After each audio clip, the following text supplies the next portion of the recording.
Hello everybody, welcome back to the channel. We've got a bit of an emergency happening this morning.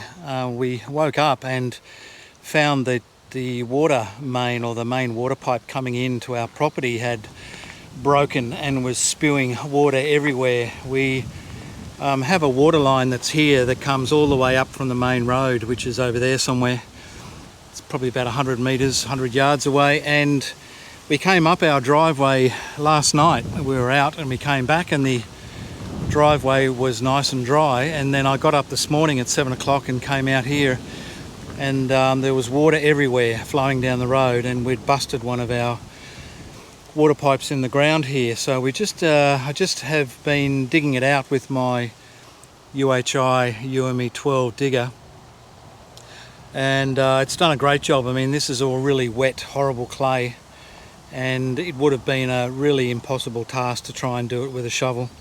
So I'm glad we had it here, because it's a Sunday morning, and you know, chances are we wouldn't have been able to get anybody to come out, being a Sunday, to do a repair straight away. So it was just lucky that I had this in the shed probably 20-30 meters away, and I could fire it up and start digging the hole.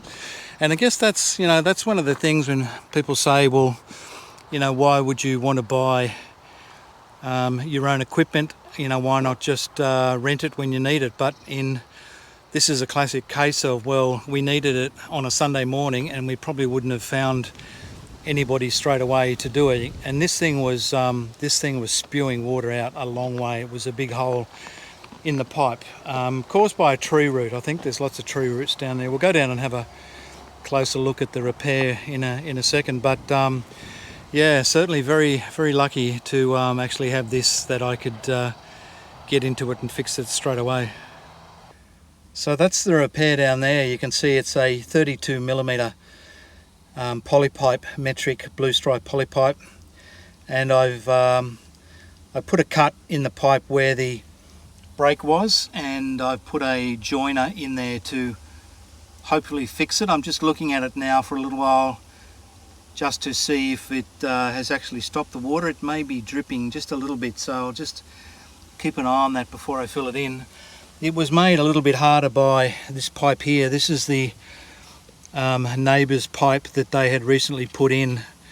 They had the same problems with lots of breakages and tree roots getting into the water pipe, so they had decided to run a whole new pipe back up to the road. And you know, this one's not terribly, I think the street level is about there, so it's probably only about 300 mil in the ground. It's probably not great. It should be a little bit more than that, but my pipe is way down there, and I don't know why it's so deep. I think when they did the development on this place, that they put it in first and then developed the road and then sealed the road and blah blah blah, and I think what happened then is it actually has built the height up. I've got my tape measure here, so I'll just run it down there and actually see how far down in the ground it is, because it's way deep. It's stupid deep. I mean, water pipes should be like, I don't know, 300, 400 in the ground, and this is a meter.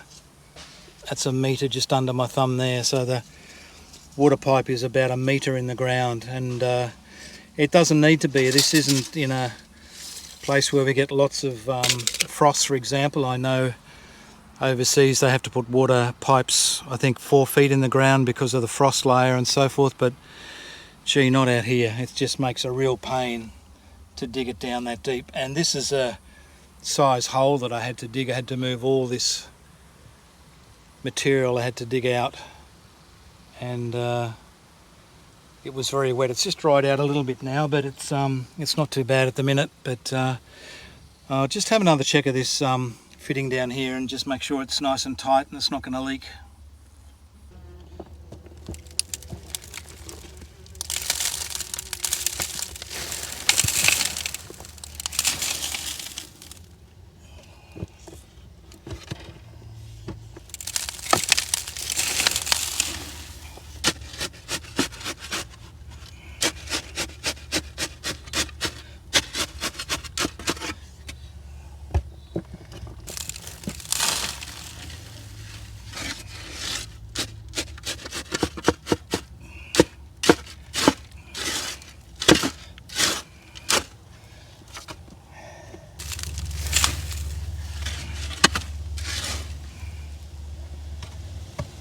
Okay, well that's not too bad. I've got probably 6 or 8 inches, something like that, covering up the water pipe under there, just to pack it out with some of that packing sand. And what I'll do now is I'll put this material here that I dug out, I'll put it back in there. Just got to make sure that with the neighbour's water pipe here that I put a bit more of this packing sand underneath this pipe just to support it. I haven't sort of done any damage to it, luckily so far. I've sort of dug around it by hand. It's still got the trace wire here, which is what they put in this tape now. It's sort of built into this blue water under tape, and what that means is then when you're trying to find the water pipe later on, with one of those testing units on the top of the surface, it just picks up that metal trace in the wire and tells you where your water pipes are.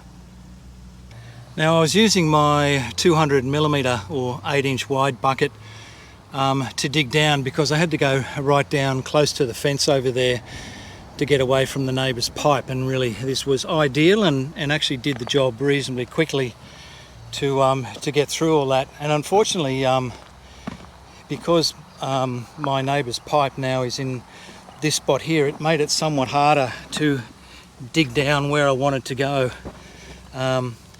because his new pipe is put in is right above where my pipe is underneath. And when originally the water pipes were put in, the neighbour's place was on that side near the fence here, and my water pipe was near the road, and that sort of made it easy to find any breaks in the line. You could tell which pipe it was. But when he had his, when the neighbour had his pipe replaced, and this is probably only 6 months ago, the contractors just put it wherever they wanted to put it, and it ended up right across the top of my water pipe. And that is making my life a little bit difficult now, because if this pipe wasn't here, I could just use the 500ml bucket and just take a big scoop sort of here and just pull all this soil out of the way until I got down to the right height. So certainly this isn't ideal where it is. Hey, I'll just head back up to the shed, which is just up there, and swap over buckets.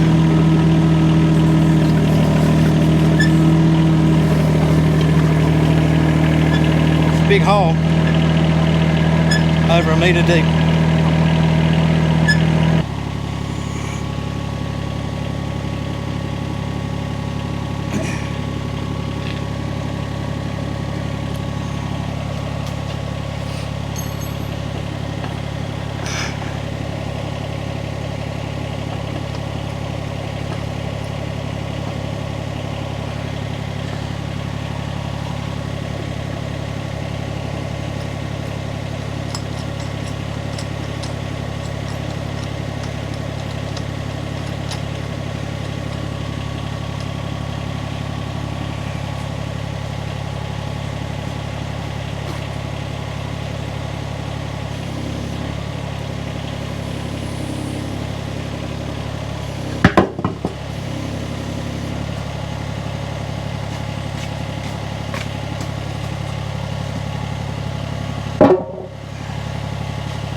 Still trying to practice that technique of being able to pick this up with the bucket on the ground, being able to curl around underneath it and pick it up.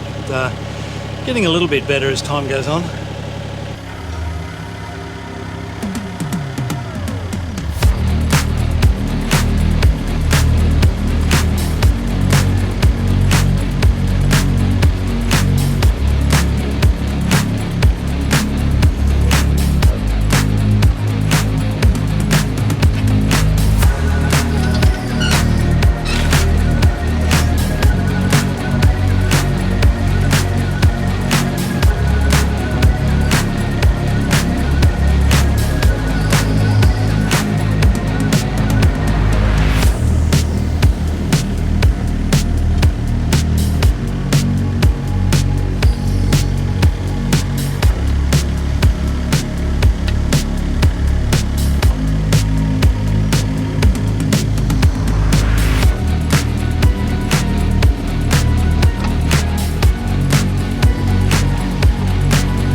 Just give the roadway a bit of a wash down. I think this is actually my neighbour's part of his land, and I just want to try and leave it a bit presentable, but I think I'm actually making it worse by watering it down. Anyway, I was not the ideal way I wanted to spend my Sunday, but anyway, it was good that I had the digger on hand and I could get it fixed and not have to call a repairman in to get it done. Before I had the digger, I had a similar break in the water mains coming in like this, and I had a company come out and fix it, and they were here for about 3 or 4 hours and traced down where the leak was and repaired the leak, much the same as what I sort of just showed you on this video, and got a bill for $900. So maybe I've just saved myself $900 by having my own mini digger. Anyway, it's all good. It's a little bit high over there still, but I'll just let that settle for a week or so, and then I'll skim the top of it off and make it all nice and level. Anyway, that's all for today's video. Thank you everybody for watching. I appreciate your support, and I'll see you next time. Bye for now.